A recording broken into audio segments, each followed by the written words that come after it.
On May 20th, during my lunch break, I had a legit "Hello Darkness, my old friend" moment. I saw the news about Berserk creator Kentora Mira's death at the age of 54. The complete shock must have left a brand on my face because my boss asked me if something was wrong. So I told him. He had never heard of Berserk and asked if someone else could finish it. Still processing this information, I simply said no. That's not how manga works, and went back to my lunch. It was about that time that I received a text from my wife asking about how my day was going. I was honest and told her how bummed I was about Mira's death, to which she asked the same question my boss had. Could someone else finish it? This sentiment has been echoed throughout the various comment sections and forums I have found myself reading. Maybe I was looking for an answer to that question, or maybe I was looking for people that were feeling the same way I was. But probably I was just hoping to learn that this was just a rumor or a joke. No, Mira is dead, and with his death, Berserk is over. No one can finish the story of Guts, Casca, and Griffith but him. And now us fans are feeling a sense of emptiness. At least I know I am. Like most people, I discovered Berserk in my teenage years. My buddy Paul in 10th grade loaned me all types of manga and anime, and Berserk being one of those series.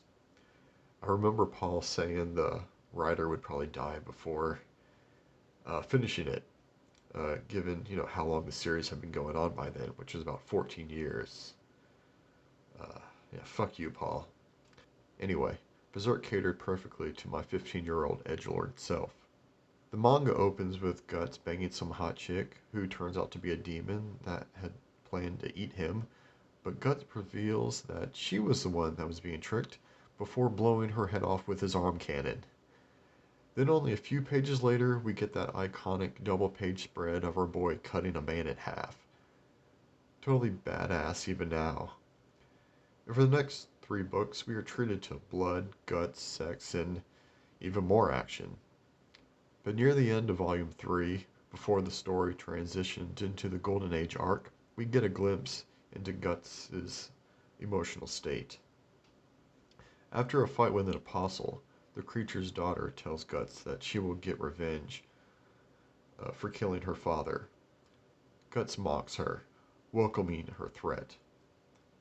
However, as he is walking away, it is revealed that he had begun to cry.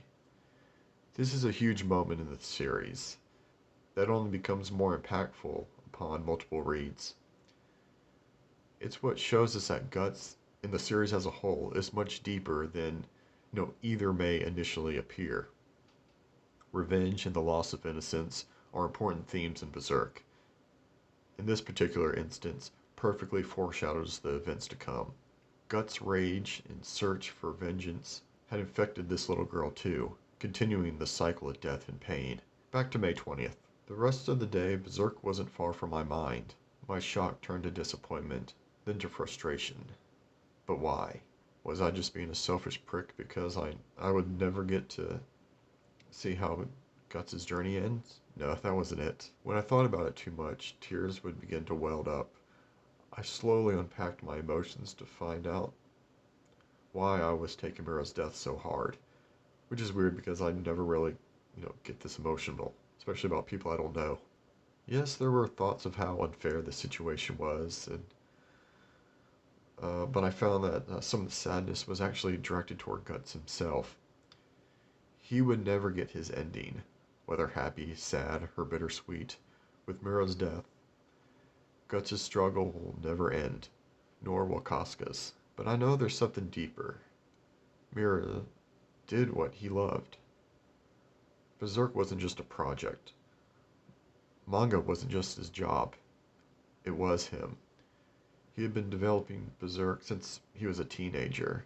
It was his life's work, and he never got to finish it. The reason this hits me so hard is because I have started and abandoned countless stories and projects throughout my life. I've put things off never to return to them or let self-doubt stop me from achieving my dreams. I've wasted my potential, or even worse, I may have never even had any to begin with. And while this might sound like a pity party, it's not. It's a wake-up call. No, I never met Mira. I can't say I'm grieving for the man, but what I do grieve for is his dream. His vision that he brought to life with his art and his writing. And the sense of pride, or maybe even sadness, when he would finally finish that final panel and write the end, bringing Guts' story to a close, which we know will never happen. And with that, I'll bring this video to a close. I sincerely want to thank Mira for the beautiful art and story of Berserk.